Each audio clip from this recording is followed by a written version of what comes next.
a mensagem especial de Páscoa preparada para o nosso coração. Lucas capítulo 24, nós vamos ler do verso 1 ao verso 12. Aleluia. É mais um relato da ressurreição de Jesus nos evangelhos sinóticos, né? Nós lemos no início do culto o evangelho de Mateus, e agora nós vamos ler a mesma narrativa na ótica do evangelista Lucas.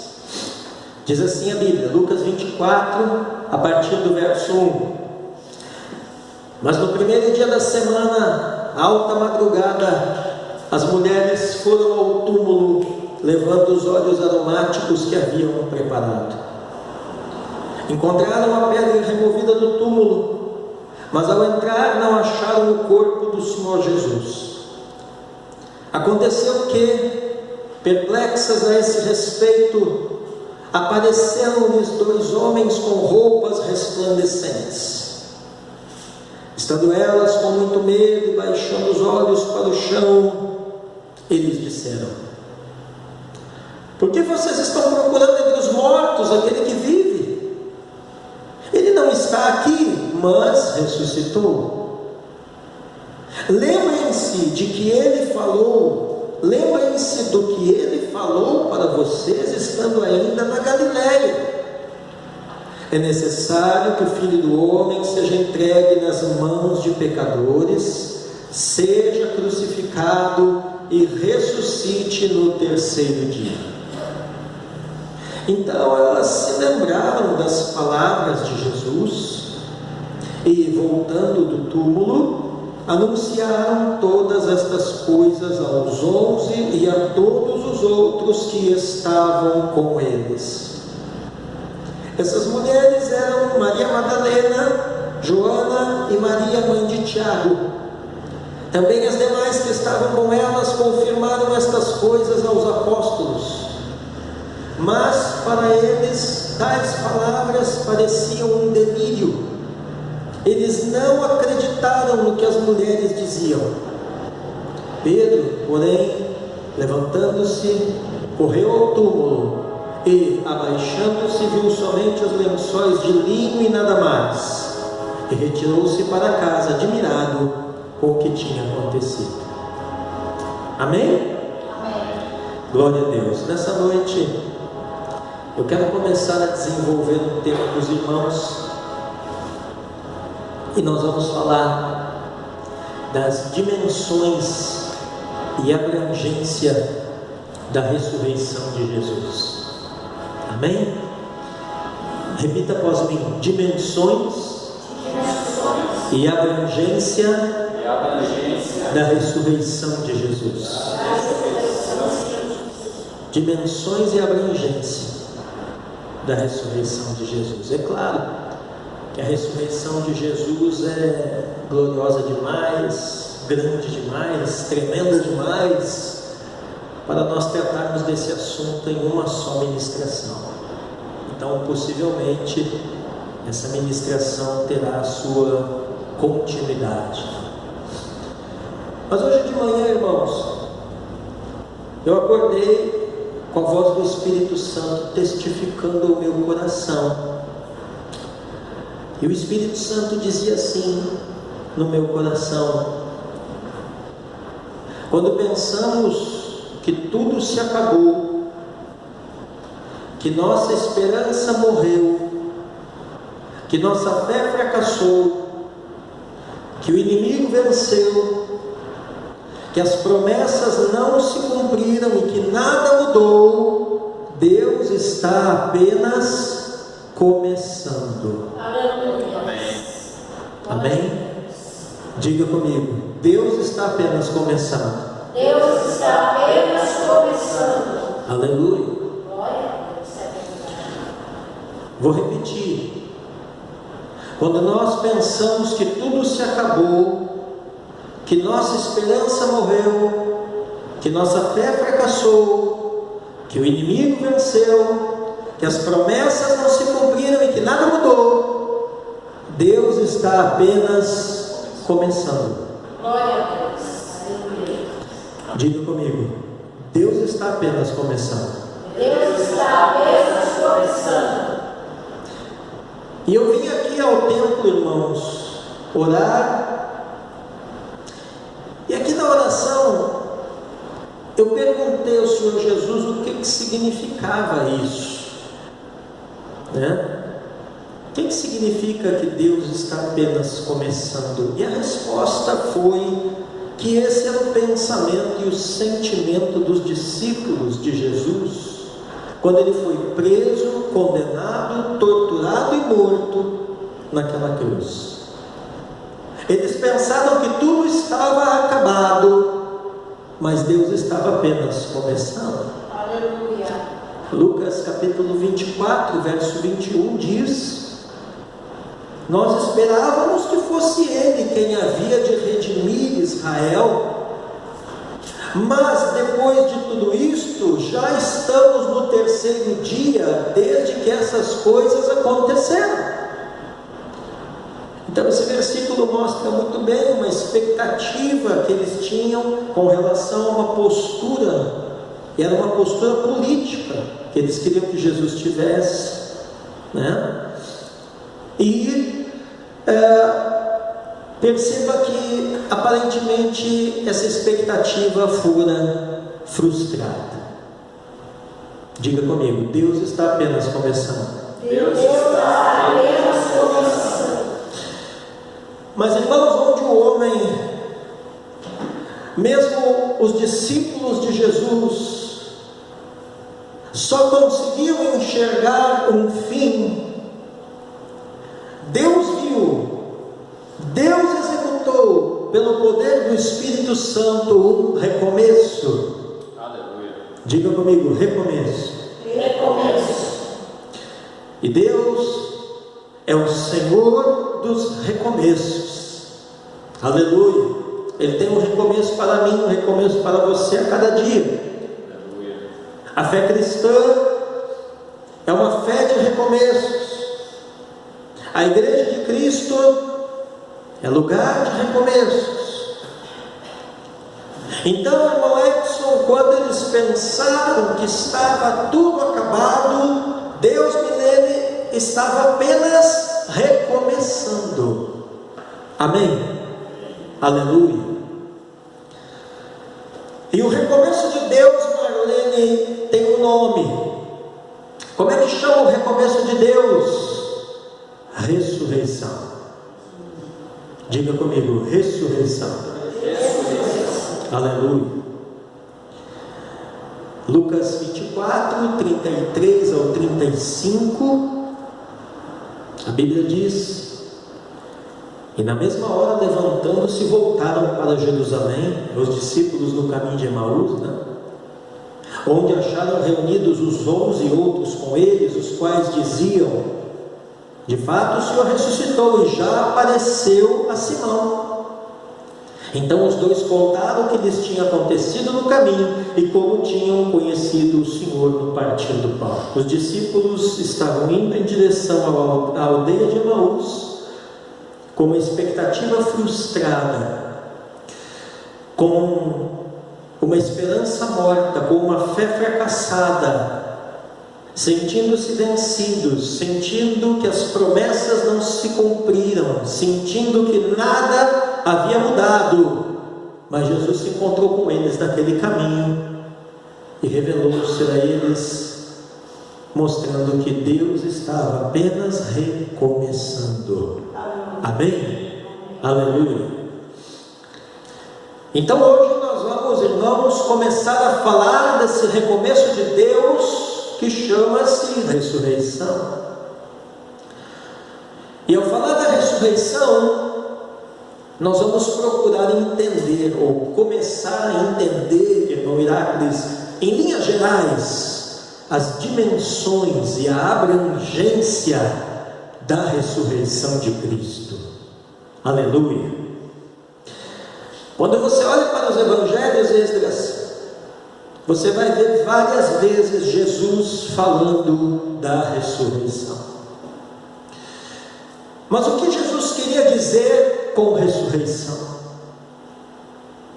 E como os seus discípulos, os discípulos de Jesus, Cristina, entendiam quando ele falava de ressurreição.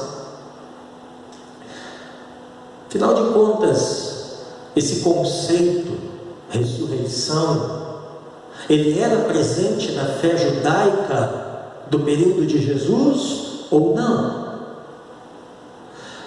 E quando você começa a estudar, você vai descobrir que o conceito de ressurreição, que não é reencarnação, eu estou falando de ressurreição, o conceito de ressurreição já era presente no judaísmo do segundo templo, o judaísmo pós-cativeiro, o judaísmo que começa o seu auge do seu desenvolvimento do ano 300 a.C. para frente.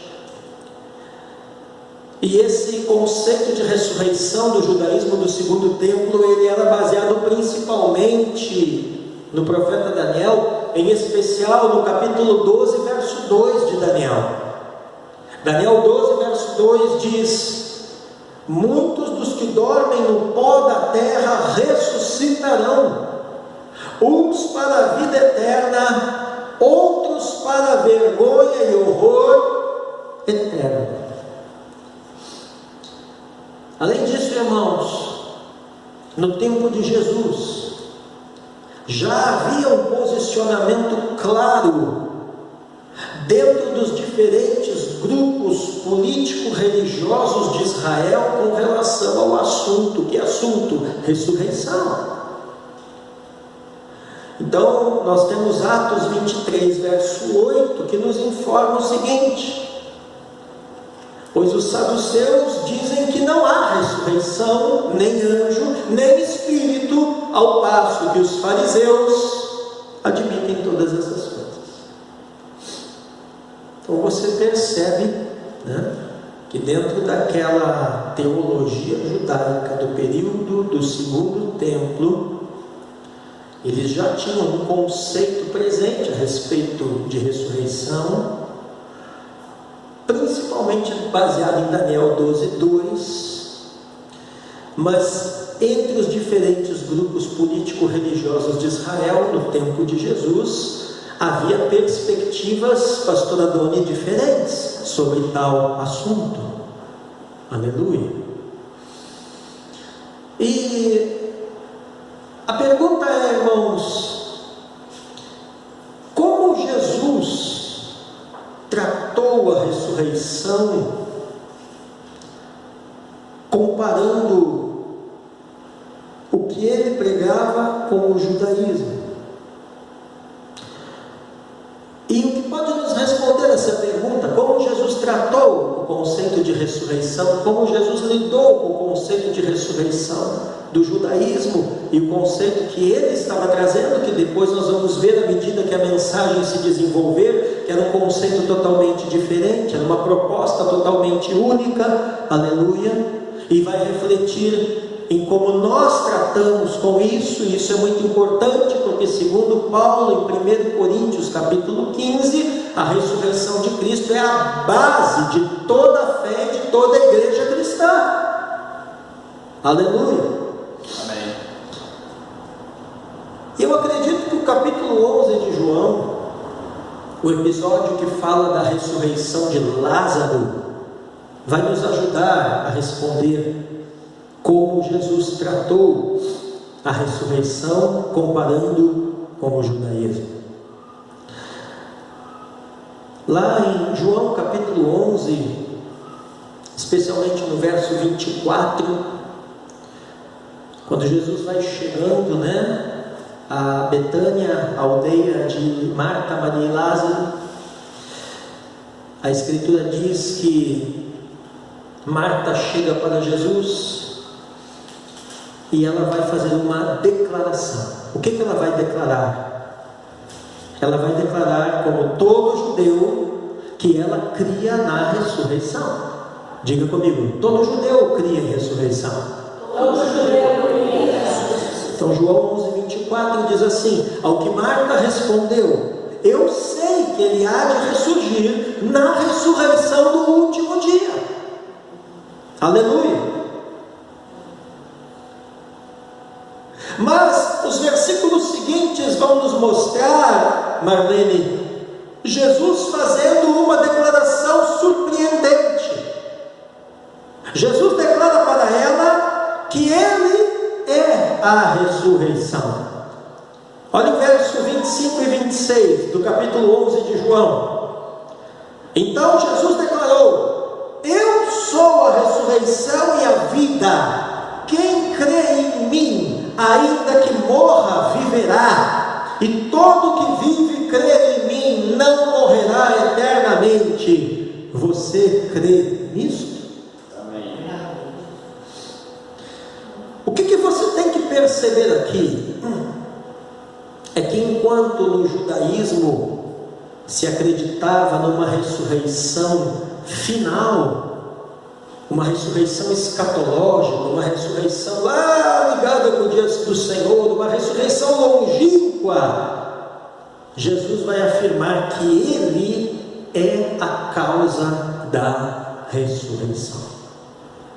Isso significa, em outras palavras, que Jesus está dizendo assim, que Ele vem inaugurar aquele novo tempo profético que os judeus aguardavam, que eles não precisariam mais esperar, não precisariam mais esperar o dia do Senhor, não precisariam mais esperar um evento escatológico longínquo. Não.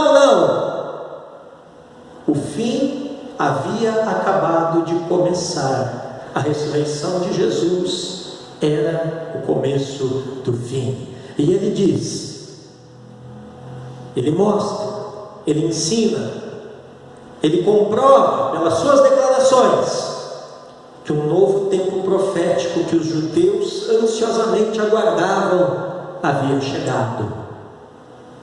Ou seja, Jesus ele centraliza nele o que é ressurreição. Aleluia!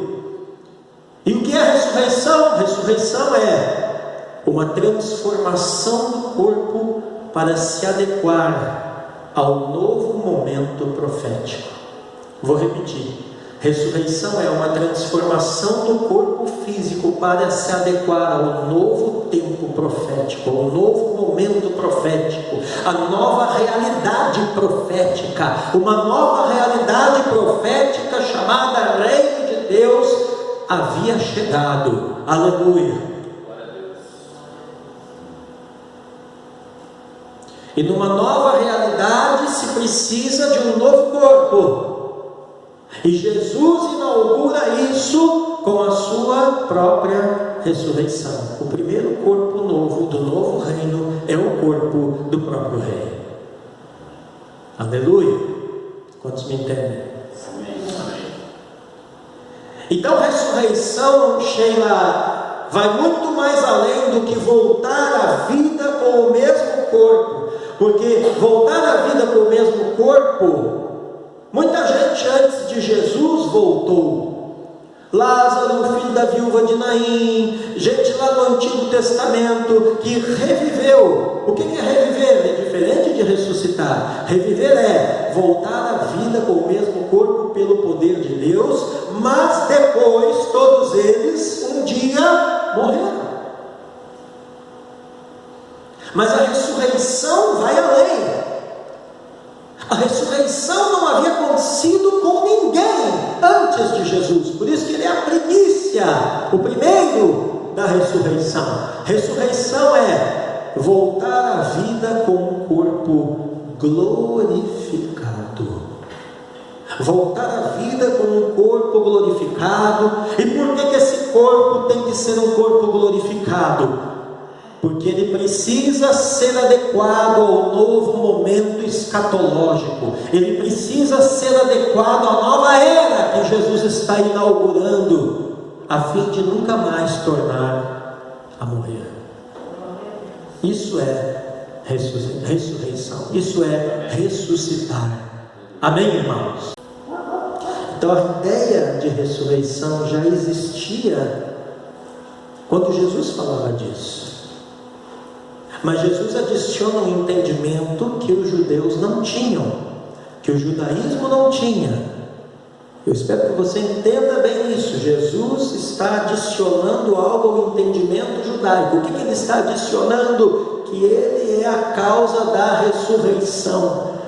E não é apenas uma ressurreição espiritual, mas é a ressurreição de um corpo físico sendo transformado, sendo habilitado, tornando-se apto para habitar na dimensão do novo céu e da nova terra. Por isso que Jesus ressuscita no corpo glorificado, fica aqui ainda em torno de 40 dias com os seus e depois ele é assunto aos céus. Por quê? Porque o seu corpo novo, físico, glorificado, vivo, não mais se adequava à realidade desta terra. Amém? Amém. Aleluia. E se nós pensarmos nos povos ao redor dos judeus, na época, principalmente influenciados pela cultura grega, nós vamos perceber, irmãos, que a ideia de ressurreição aí já era mais fraca. Existiam várias ideias diferentes, Cristina. Por exemplo, dentre os gregos havia uma corrente filosófica chamada epicureus, que acreditavam que a alma humana era formada por minúsculas partículas de matéria que iriam se deteriorar junto com o corpo. Dentre os gregos havia os seguidores de Platão, que diziam que o corpo era a prisão da alma, e por isso, quando a alma se libertasse do corpo, não haveria motivo para querer retornar ao corpo. Então, para os gregos não fazia muito sentido essa ideia de uma ressurreição física, ressurreição corpórea. E aí você vai entender por que quando Paulo está pregando em Atenas e faz menção à ressurreição de Cristo, aí então eles começam a achar muito estranho e não dão mais atenção ou credibilidade à mensagem do apóstolo Paulo. Agora, essa ideia de uma ressurreição messiânica, por ser um conceito do judaísmo e mais tarde do cristianismo primitivo, parece muito estranho. A ideia de ressurreição para aqueles povos da cultura grega parecia algo muito estranho, parecia algo impossível de acontecer. Atos 17:32, acabei de mencionar, né? Quando ouviram falar da ressurreição dos mortos, uns zombaram e outros disseram: a respeito disso ouviremos você em outra ocasião. Por quê? Porque parecia muito estranha essa ideia para eles. Por quê? Porque eles enxergavam o corpo como prisão da alma, e não tem sentido, né? Você sair de uma prisão e depois querer voltar de novo para ela. Então, até Jesus, a ideia que se tinha de ressurreição era um conceito ligado ao fim dos tempos, onde os justos ressuscitariam para a vida e os injustos ressuscitariam para a morte eterna. Era assim que era vista a ressurreição. Só que com a sua ressurreição, Jesus aponta que o fim dos tempos havia começado. Quando que começa o fim dos tempos? O fim dos tempos começou quando teve a pandemia. Não. O fim dos tempos começa com o arrebatamento da igreja. Não. O fim dos tempos começa com a volta de Cristo. Não. O fim dos tempos começa com a grande tribulação. Não. O fim dos tempos já começou com a ressurreição de Jesus. Aleluia. Você está atrasado. E bem atrasado. O fim dos tempos já começou com a ressurreição de Jesus, sendo Ele o primeiro a adequar fisicamente o seu corpo para a nova realidade escatológica. Aleluia! Para a nova realidade dos tempos do fim. Amém, irmãos? Amém. Aleluia! A diferença entre a ressurreição de Jesus e os casos das outras pessoas na Bíblia que reviveram é que essas pessoas ressuscitaram e depois voltaram a morrer. Então é melhor usar a palavra reviver. Enquanto que Jesus ressuscita definitivamente. Hoje nós celebramos na cristandade isso. Amém? Aleluia. Jesus ressuscita definitivamente para nunca mais morrer. Então Jesus cumpre em si aquilo que a escatologia judaica via apenas para os tempos do fim. Jesus é aquele que traz o fim, o amanhã, o fim para o início, o amanhã para o hoje. Então você precisa se comportar hoje como se já estivesse, e de fato está, se realmente você é crente de verdade, vivendo o amanhã. Aleluia. Vivendo o reino. Glória a Deus. Eu vou viver o reino quando eu for arrebatado. Não, irmão, aí está atrasado. É isso que muitos crentes não entendem hoje, irmãos. E é por isso que a ressurreição é a base da igreja, já hoje, aqui, agora, ainda nesta terra, ainda neste mundo. Porque a proposta é exatamente essa: viver o reino hoje, aqui e agora. Glória a Deus. Aleluia. Na mente dos discípulos, quando eles viam Jesus falando de ressurreição, eles tinham essa ideia lá do judaísmo, uma ressurreição escatológica do fim dos tempos. A ideia de alguém ressuscitar antes da consumação da história do mundo era estranha aos próprios discípulos. E aí você vai entender também em que sentido Jesus falou aquela frasezinha quando expirou na cruz: está consumado. Está consumado o quê? Está consumado a história do mundo. E porque a história deste mundo, o destino deste mundo está consumado, está selado, e o reino de Deus agora chega com a sua total plenitude, Jesus, o Rei do Reino, é o primeiro a se adequar a essa nova realidade, ressuscitando com um corpo glorificado. Glória a Deus. Quantos me entendem? Amém.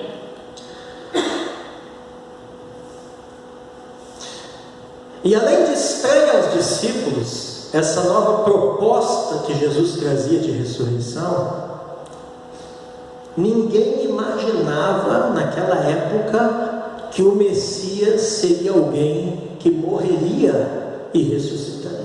Isso nem passava na cabeça deles.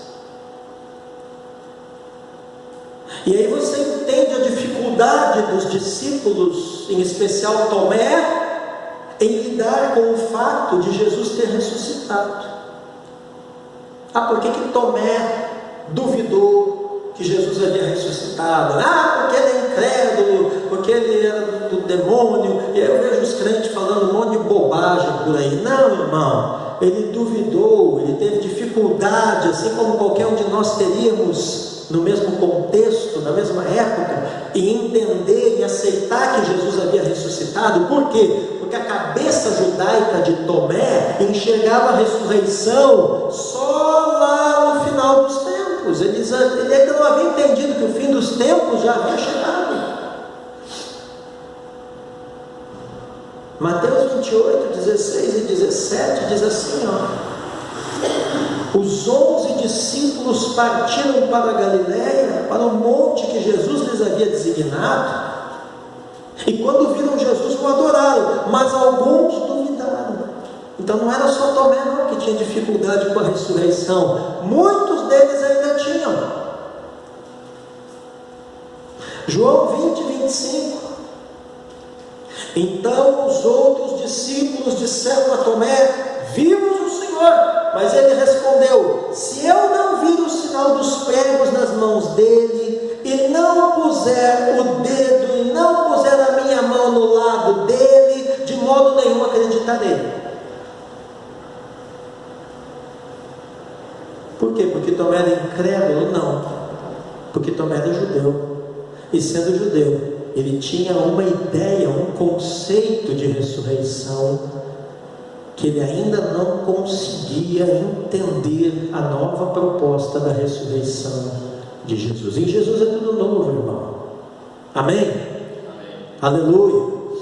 Então, na expectativa deles, irmão Irácles, mesmo dos discípulos, isso era impossível, improvável. Qual era a expectativa dos discípulos tinham, hein, irmãos?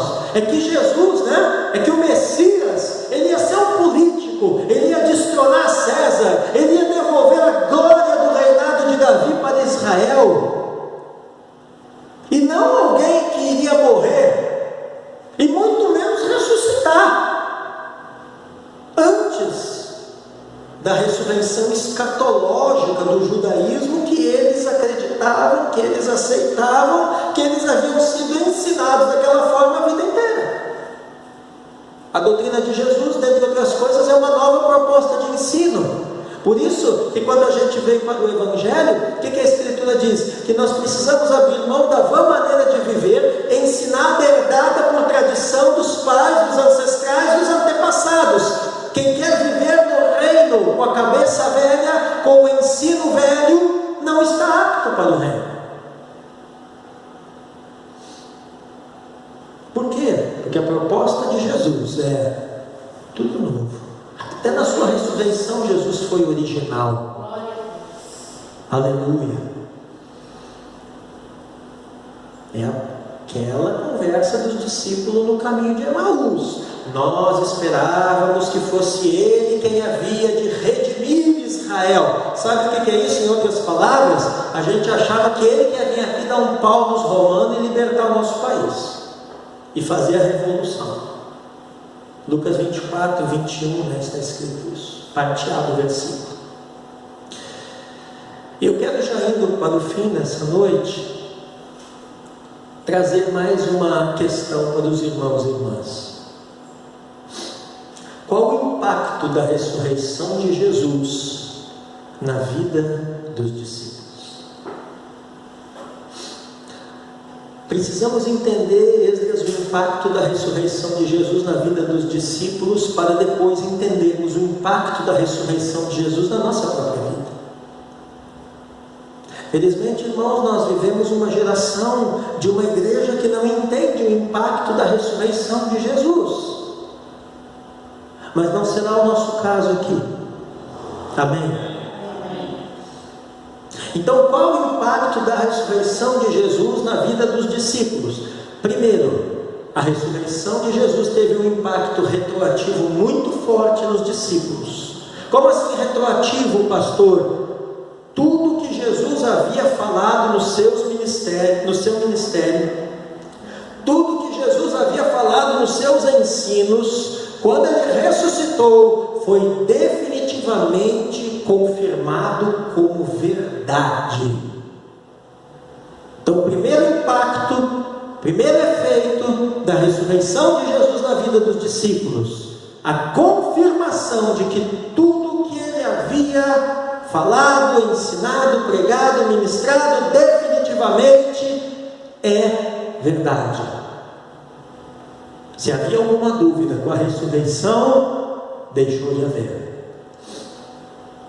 João, capítulo 2, verso 22, mostra esse impacto retroativo, esse impacto de memória que eles tiveram.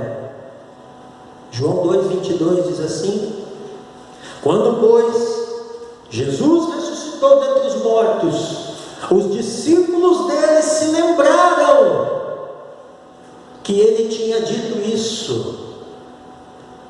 Tá, e aí, se lembraram e falaram, legal, e tocaram a vida? Não. E creram na Escritura e na palavra de Jesus. Não tem como crer na Escritura, na palavra de Jesus, sem crer na sua ressurreição, porque a ressurreição de Cristo é a prova material, é a prova que ativa a memória da igreja, no sentido de testificar à mente e ao coração do seu povo que tudo aquilo que ele ensinou, que ele falou, que ele pregou, que ele fez e continua fazendo na pessoa do Espírito Santo dentre nós é verdade. Aleluia. E você vai dizer, tá, mas que diferença fez isso? Irmão, isso fez muita diferença. quê? Porque foi exatamente essa convicção que alimentou a fé, a devoção dos nossos irmãos da igreja primitiva. Aleluia! A igreja primitiva, o cristianismo primitivo, não tratou a ressurreição de Jesus apenas no contexto apologético, no contexto de defesa da fé. Não, mas a igreja primitiva fez da ressurreição de Jesus o fato, o fundamento principal, maior de todo o seu culto, o fundamento de toda a sua devoção. Por que muitos crentes hoje têm dificuldade na sua vida devocional? Porque não entendem, porque não, talvez alguns até nem acreditem, de fato. Não entendem, talvez não acreditem, ou não conhecem, ou não foram ensinados sobre a ressurreição de Jesus. Aleluia! Mas você está sendo ensinado. Amém. Aleluia, irmãos. Então a devoção da igreja, é isso que eu estou falando. A devoção da igreja está fundamentada em cima da ressurreição de Jesus.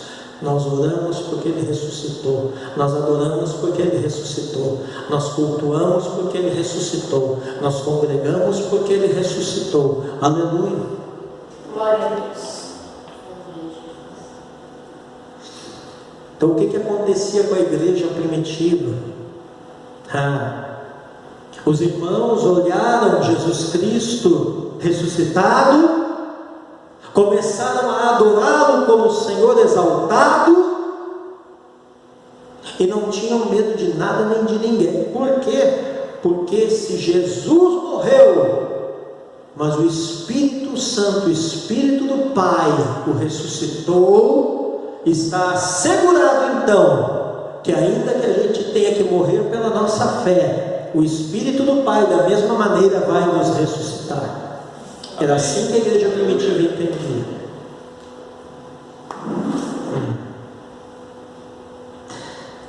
1 Timóteo 3,16, Paulo conecta a ressurreição com a devoção. 1 Timóteo 3,16, Paulo conecta a ressurreição com a piedade na vida do crente. Diz assim: sem dúvida, grande é o mistério da piedade. Qual é o mistério? Aí ele vai dizer: aquele que foi manifestado na carne, foi justificado em espírito, visto pelos anjos, pregado entre os gentios, crido no mundo, recebido na glória. Por que recebido na glória? Porque ressuscitou. Amém? Aleluia. Mas qual o impacto da ressurreição de Jesus na vida dos discípulos? Primeiro, esse efeito retroativo forte, que fundamentou a piedade, a vida devocional na igreja. Segundo, a ressurreição causou um impacto no testemunho deles. Diga comigo, testemunho. Testemunho. Irmão, crente que vive no poder da ressurreição de Jesus dá testemunho. Crente que entendeu a ressurreição de Jesus dá testemunho. Amém. As pessoas naquela época tinham uma tendência muito forte do gnosticismo. Eu não vou explicar aqui com detalhes o que é o gnosticismo, mas o que você precisa entender nesse momento é que o gnosticismo dizia que o corpo físico não importava. Então o gnosticismo era aquela coisa assim: não, o que vale é o coração, o corpo físico não importa. Então o cara podia pecar um monte no corpo físico, mas o que valia era o coração, era a intenção. Você já ouviu essas conversinhas na boca de alguns crentes por aí? Eu já ouvi até inclusive na boca de crentes dessa igreja.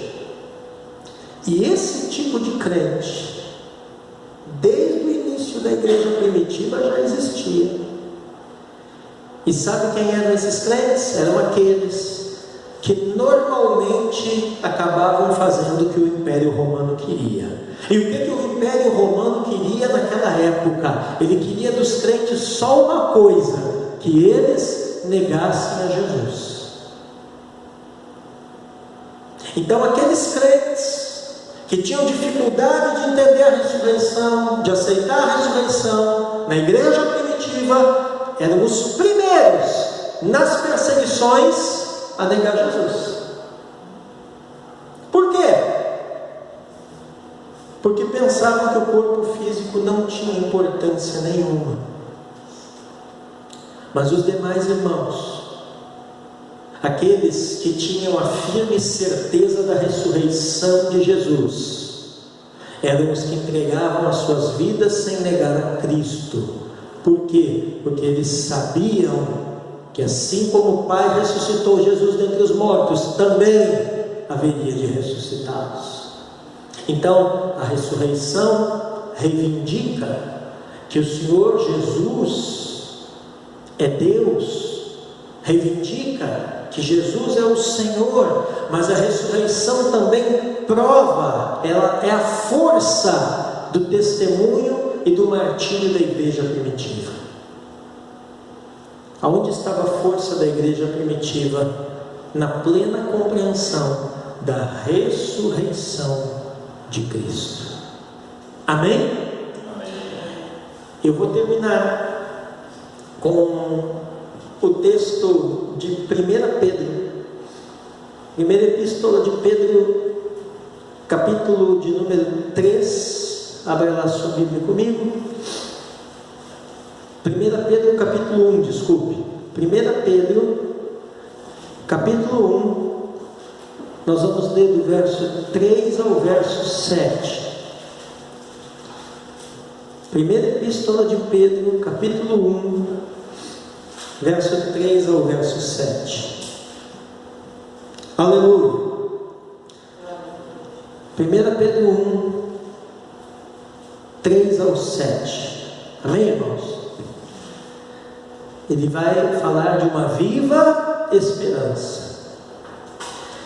Bendito seja o Deus e Pai de nosso Senhor Jesus Cristo, que segundo a sua grande misericórdia nos regenerou para uma viva esperança. Olha aí primeiro a regeneração na vida do crente. Lembra das ministrações sobre a depravação total? Está aí, ó. Bendito seja o Deus e Pai de nosso Senhor Jesus Cristo, que segundo a sua grande misericórdia nos regenerou para uma viva esperança, mediante a ressurreição de Jesus Cristo dentre os mortos, para uma herança que não pode ser destruída, a sua herança em Deus, em Cristo, é indestrutível, que não fica manchada, que não murcha, e que está reservada nos céus para vocês que são guardados pelo poder de Deus, mediante a fé, para a salvação preparada para ser revelada no último tempo. Verso 6. Nisso vocês exultam. Exultar quer dizer alegrar-se. Embora no presente, por breve tempo, se necessário, sejam contristados por várias provações, para que, uma vez confirmado o valor da fé que vocês têm, muito mais preciosa do que o ouro perecível. O que Pedro está dizendo? Que as provações que você passa são para confirmar a fé que você diz ter. Se você diz ter fé, vai passar por provações. Gente que não quer passar por provações, então ou não tem fé, ou talvez está iludido, julga ter, quando de fato não tem.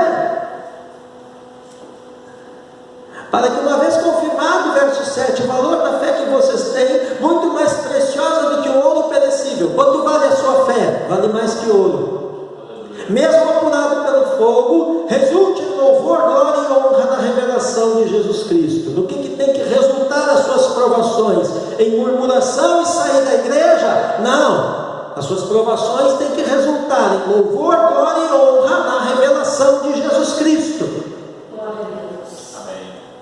Gente que passa uma provação e abandona a igreja não é digno do céu. não é nem salvo, não é crente coisa nenhuma. Não é convertido, é convencido, e muito mal convencido ainda. Talvez nem para convencido dê para o gasto. Então olha o que o Pedro está dizendo. Por que eles tinham toda essa força na igreja primitiva, toda essa convicção, toda essa confiança, toda essa certeza, toda essa dedicação, toda essa esperança, irmãos, que tanto falta à igreja nos nossos dias? Por quê? Porque a ressurreição de Jesus lhes dava forças, lhes dava convicção, fundamentava-os na fé. Olha o que aconteceu com ele, também ele prometeu que acontecerá comigo. Então, se vivemos para o Senhor, vivemos; se morremos para o Senhor, morremos; quer coisa vivamos, quer coisa morramos, não é o que diz a Bíblia? Somos do Senhor. Aleluia. Simplesmente por quê? Porque quem está em Cristo experimentará a ressurreição. Aleluia. Então, quando Jesus ressuscita, o foco da mensagem cristã se torna diferente, irmãos. A coisa muda. A mensagem, a ressurreição de Jesus traz uma mensagem diferente de qualquer outra que fosse pregada na época. O que é essa diferença? Qual é essa diferença? Veja, a ressurreição de Jesus mostra que esse Jesus é muito mais do que um grande profeta, que um grande mestre, que um grande conselheiro, que um grande guru, que um grande rabino, que tenha vindo, deixado sua mensagem e morrido. Esse Jesus não. Esse Jesus é alguém que venceu a morte. Apocalipse 1,18 diz: e aquele que vive, estive morto, mas eis que estou vivo para todo sempre, e tenho as chaves da morte e do inferno. Aleluia. Atos 2,24: porém Deus o ressuscitou, livrando-o da agonia da morte, porque não era possível que fosse retido por ela. Não era possível. A morte quis, mas não conseguiu reter Jesus. E assim será com quem é de Jesus. Ainda o verso 32 e 33 do capítulo 2 de Atos: Deus ressuscitou este Jesus. É o sermão de Pedro no dia de Pentecostes, né? Deus ressuscitou este Jesus, e disto todos nós somos testemunhas. Exaltado, pois, à direita de Deus, tendo recebido do Pai a promessa do Espírito Santo, derramou isto que vocês estão vendo e ouvindo. E esse foi o diferencial e o impacto da pregação da igreja primitiva. Amém, irmãos? Então nós percebemos que depois da ressurreição de Jesus, muita coisa mudou. Por exemplo, quando Maria Madalena, no sepulcro vazio, não reconhece visualmente o Jesus ressurreto, mas quando é chamada pelo nome, ela reconhece o Senhor. O que mudou ali? O que mudou ali é que se cumpriu o que Jesus havia dito com relação às suas ovelhas, que reconheceriam a sua voz e que ele as chamaria pelo nome. Quem é ovelha de Jesus reconhece a voz dele. Quem é ovelha de Jesus é chamado pelo nome. Quem é ovelha de Jesus reconhece a voz do pastor. Aleluia. João 10,27: as minhas ovelhas ouvem a minha voz, eu as conheço e elas me seguem. Quem é ovelha de Jesus segue Jesus. Amém? Aleluia. Eu sou ovelha de Jesus, mas eu sigo o Big não sei o que na televisão. Opa, que ovelha de Jesus é essa? Eu sou ovelha de Jesus, mas eu sigo as ideias do mundo, as tendências da carne. Não, irmão. Quem é ovelha de Jesus, ele conhece, ela o conhece e o segue. Glória a Deus.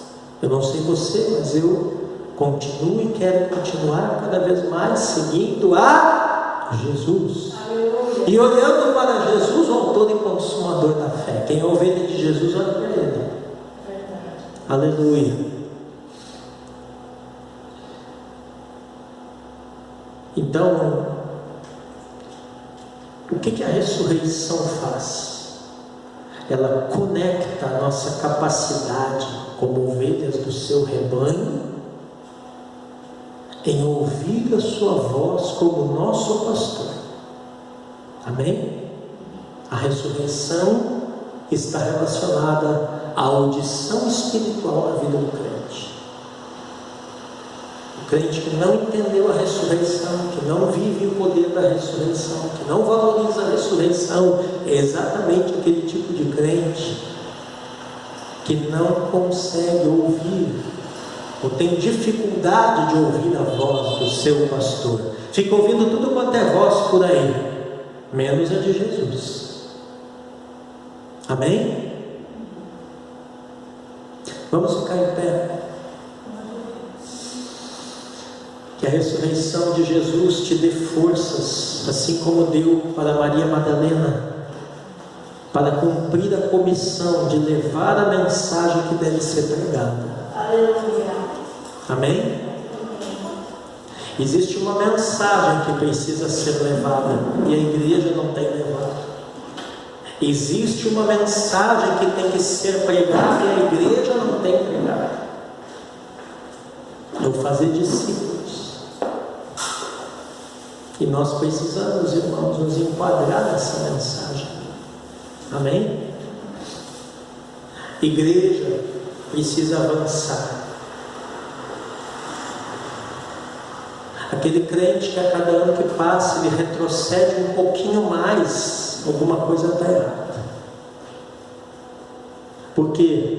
Porque mesmo em meio a lutas, mesmo em meio a tribulações, mesmo em meio a dificuldades, mesmo em meio a necessidades, mas porque Ele ressuscitou, nós precisamos avançar. Amém, irmãos? Aleluia! Diga aí para o seu irmão, você precisa avançar. Você precisa avançar. Aleluia! Amém. Após a ressurreição de Jesus, a devoção e missão da igreja estavam fundamentadas não só na sua morte, mas muito mais do que isso, na sua ressurreição. E esse é o fundamento da nossa fé. Amém?